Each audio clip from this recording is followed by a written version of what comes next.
Hello folks, it's time for the Daily Poem. It's May the 2nd, and this is actually the one from May the 1st. It's not May anything, it's June, actually. That's what it is. It's June the 2nd, and this is a poem from June the 1st.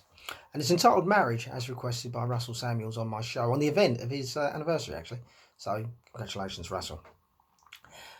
Was it the looks or the stunning smile, or was it the endless laughter that made you sign upon the dotted line for happily ever after? Or was it the glint in your partner's eye that finally won your heart, that made you hope forevermore that you'd never be apart?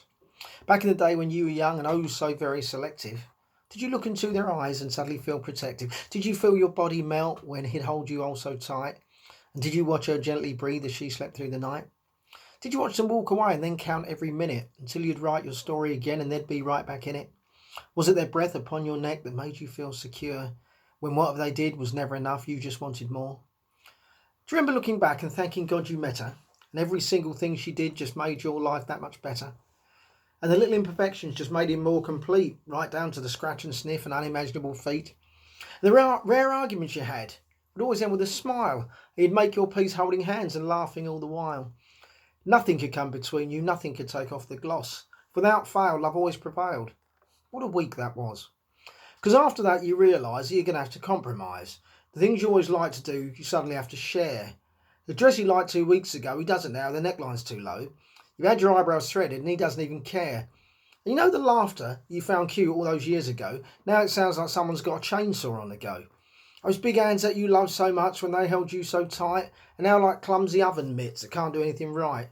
And that breathing thing upon the neck seemed okay back then, but honestly it could be better if you'd suck a mint now and again. And talking is dirty, okay, but if I had the choice, I'd have replaced yours with a far more sexy voice.